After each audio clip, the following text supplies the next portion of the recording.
Hi guys, welcome back to my YouTube channel. ಎಲ್ರಿಗೂ ನನ್ನ ನಮಸ್ಕಾರಗಳು. ಎಲ್ಲರೂ ಹೇಗಿದ್ದೀರಾ ಗಾಯ್ಸ್? ಚೆನ್ನಾಗಿದ್ದೀರಾ? ಇವತ್ತು ನಾನು ಒಂದು ಒಳ್ಳೆ ಮಟನ್ ಸಾಂಬಾರ್ ರೆಸಿಪಿನ ನಿಮ್ಮ ಜೊತೆ ಶೇರ್ ಮಾಡ್ತಾ ಇದ್ದೀನಿ ಗಾಯ್ಸ್. ನೀವು ಕೂಡ ಮನೆಯಲ್ಲಿ ಒಂದು ಸಲ ಈ ಮಟನ್ ಸಾಂಬಾರನ್ನ ಟ್ರೈ ಮಾಡಿ ನೋಡಿ. ಇದು ತುಂಬಾ ಚೆನ್ನಾಗಿ ಇರುತ್ತೆ ಗಾಯ್ಸ್. ಈ ಸಾಂಬಾರ್ ಮುದ್ದೆ, ಇಡ್ಲಿ, ಚಪಾತಿ, ರೈಸ್ ಜೊತೆ ಒಳ್ಳೆ ಕಾಂಬಿನೇಷನ್. ಸೊ ಇನ್ಯಾಕೆ ತಡ ಮಾಡೋದು, ಬನ್ನಿ ನಮ್ಮ ಮನೆಯಲ್ಲಿ ಯಾವ ಥರ ನಾವು ಮಟನ್ ಸಾಂಬಾರು ಮಾಡ್ತೀವಿ ಅಂತ ಹೇಳಿ ನೋಡೋಣವಾ?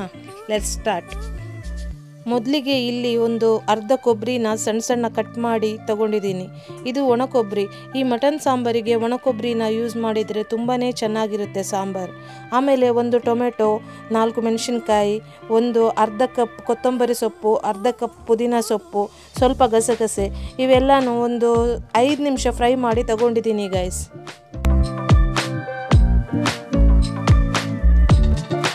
ಇಲ್ಲೊಂದು 10 ಬೆಳ್ಳುಳ್ಳಿ ಎಸಳು ತಗೊಂಡಿದ್ದೀನಿ. ಹಾಗೆ ಒಂದು 10 ಬ್ಯಾಡಗಿ ಮೆಣಸು, 2 ಗುಂಟೂರು ಮೆಣಸು. ಈ ಮಟನ್ ಸಾಂಬಾರು ಸ್ವಲ್ಪ ಖಾರ ಆಗಿದ್ರೆ ತುಂಬ ಚೆನ್ನಾಗಿರುತ್ತೆ. ಅರ್ಧ ಕಪ್ ಕರಿಮೆಣಸು, ಸ್ವಲ್ಪ ಕರಿಬೇವು, ಆಮೇಲೆ ಒಂದು 5 ಲವಂಗ, 2 ಏಲಕ್ಕಿ, ಆಮೇಲೆ 2 ತುಂಡು ಚಕ್ಕೆ. ಇವೆಲ್ಲ ಮಸಾಲೆನ ಒಂದು ಚೆನ್ನಾಗಿ ಒಂದು 5 ನಿಮಿಷ ಫ್ರೈ ಮಾಡಿ ತಗೊಂಡಿದ್ದೀನಿ ಗಾಯ್ಸ್. ಇಲ್ಲಿ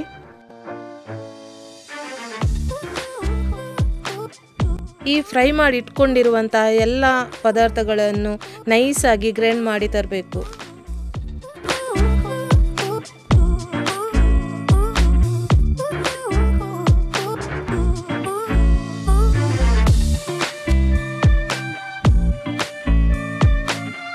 ನೋಡಿ, ಇಷ್ಟು ನೈಸಾಗಿ ರುಬ್ಕೊಂಡು ಬಂದರೆ ಸಾಕು.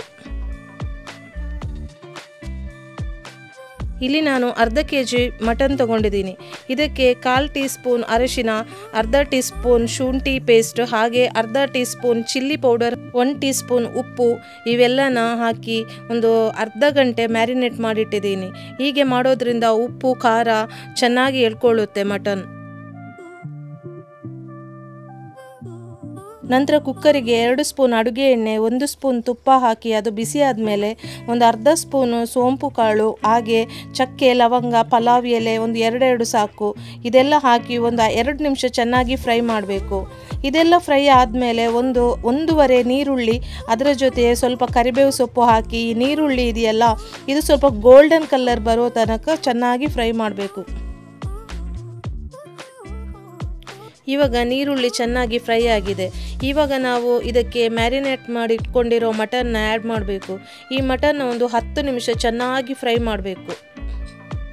ನೋಡಿ, ಇಲ್ಲಿ ಒಂದು 10 ನಿಮಿಷ ಫ್ರೈ ಆದಮೇಲೆ ಈ ಮಟನ್ ಇದು ನೀರೆಲ್ಲ ಬಿಟ್ಕೊಂಡು ಒಂಥರ ಡ್ರೈ ಆಗಿದೆ. ಈ ಟೈಮಲ್ಲಿ ನಾವೊಂದು ಅರ್ಧ ಲೋಟ ನೀರನ್ನು ಇದಕ್ಕೆ ಆ್ಯಡ್ ಮಾಡಿ ಒಂದು ನಿಂಬೆ ರಸನೂ ಇದಕ್ಕೆ ಆ್ಯಡ್ ಮಾಡಬೇಕು ಗೈಸ್. ಇದನ್ನು ಒಂದು 8 ವಿಜಿಲ್ ಬರಿಸಬೇಕು. 8 ವಿಜಿಲ್ ಹಾಕಿದರೆ ಸಾಕು.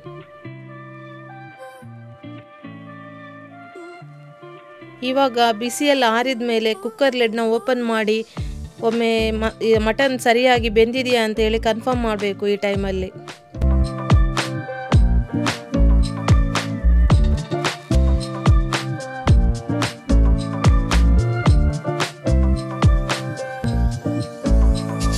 ಇಲ್ಲಿ ನೀವು ನೋಡ್ಬೋದು ಮಟನ್ ಎಲ್ಲ ಚೆನ್ನಾಗಿ ಬೆಂದಿದೆ. ಇವಾಗ ನಾನು ಗ್ರೈಂಡ್ ಮಾಡಿ ಇಟ್ಕೊಂಡಿರೋ ಮಸಾಲೆನ ಇದಕ್ಕೆ ಆ್ಯಡ್ ಮಾಡ್ತಾ ಇದ್ದೀನಿ. ಈ ಮಸಾಲೆನ ಆ್ಯಡ್ ಮಾಡಿ ಒಂದು 5 ನಿಮಿಷ ಹಾಗೇ ಫ್ರೈ ಮಾಡಿ, ಆಮೇಲೆ ನಮಗೆ ಈ ಸಾಂಬಾರಿಗೆ ಎಷ್ಟು ನೀರು ಬೇಕಾಗುತ್ತೋ ಅಷ್ಟು ನೀರನ್ನು ಆ್ಯಡ್ ಮಾಡಬೇಕು. ನಮಗೆ ಇಲ್ಲಿ ಮನೆಯಲ್ಲಿ ಸ್ವಲ್ಪ ತೆಳುವಾಗಿಯೇ ಸಾಂಬಾರು ತುಂಬ ಇಷ್ಟ. ಹಾಗಾಗಿ ನಾನು ಸ್ವಲ್ಪ ಜಾಸ್ತಿನೇ ನೀರು ಆ್ಯಡ್ ಮಾಡಿಕೊಂಡು ಅದಕ್ಕೆ ಒಂದು 2 ಪೊಟ್ಯಾಟೋನ ಇಲ್ಲಿ ಆ್ಯಡ್ ಮಾಡ್ತಾ ಇದ್ದೀನಿ. ಈ ಪೊಟ್ಯಾಟೋನ ಮಟನ್ ಸಾಂಬಾರಿಗೆ ಹಾಕಿದರೆ ಮಟನ್ ಸಾಂಬಾರು ತುಂಬ ಚೆನ್ನಾಗಿರುತ್ತೆ. ಒಮ್ಮೆ ನೀವೂ ಟ್ರೈ ಮಾಡಿ ಬೇಕಿದ್ರೆ. ಇವಾಗ ಸಾಂಬಾರಿಗೆ ಎಷ್ಟು ಉಪ್ಪು ಬೇಕು ಅಂತೇಳಿ ಚೆಕ್ ಮಾಡಿ ಆಮೇಲೆ ಕುಕ್ಕರ್ ಲಿಡ್ನ ಕ್ಲೋಸ್ ಮಾಡಿ ಒಂದು 2 ವಿಜಿಲ್ ಕೂಗಿಸಬೇಕು.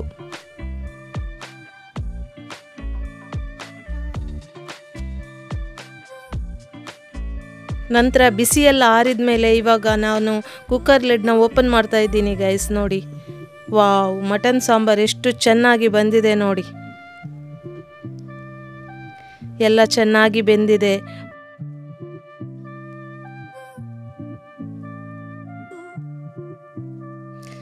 ನನಗಂತೂ ಮಟನ್ ಸಾಂಬಾರು ಮಾಡಿದರೆ ಇಡ್ಲಿ ಅಂತೂ ಕಂಪಲ್ಸರಿ ಬೇಕೇ ಬೇಕು. ನನಗೆ ಮಟನ್ ಸಾಂಬಾರು ಇಡ್ಲಿ ಜೊತೆ ತಿನ್ನಲಿಕ್ಕೆ ತುಂಬಾ ಇಷ್ಟ ಗೈಸ್. ನಿಮಗೂ ಇಷ್ಟನಾ? ನಂಗೆ ಕಮೆಂಟ್ ಬಾಕ್ಸಲ್ಲಿ ಹೇಳಿ ಗೈಸ್. ಎನಿವೇಸ್, ಇವತ್ತಿನ ನನ್ನ ವಿಡಿಯೋ ನಿಮಗೆ ಇಷ್ಟ ಆಗಿದ್ದಲ್ಲಿ ನನ್ನ ವಿಡಿಯೋಗೆ ಒಂದು ಲೈಕ್ ಕೊಡಿ. ಹಾಗೆ ನನ್ನ ವಿಡಿಯೋನ ಆದಷ್ಟು ಶೇರ್ ಮಾಡಿ. ಇನ್ನೂ ನನ್ನ ಚಾನಲನ್ನು ಯಾರು ಸಬ್ಸ್ಕ್ರೈಬ್ ಮಾಡಿಲ್ಲ ಎಲ್ಲರೂ ಸಬ್ಸ್ಕ್ರೈಬ್ ಮಾಡಿ ಗೈಸ್. ಹಾಗೆ ನನಗೆ ಸಪೋರ್ಟ್ ಮಾಡಿ. ನೆಕ್ಸ್ಟ್ ಇನ್ನೊಂದು ವಿಡಿಯೋದಲ್ಲಿ ನಿಮಗೆ ಸಿಗ್ತೀನಿ. ಅಂಟಿಲ್ ದೆನ್ ಬಾಯ್ ಬಾಯ್.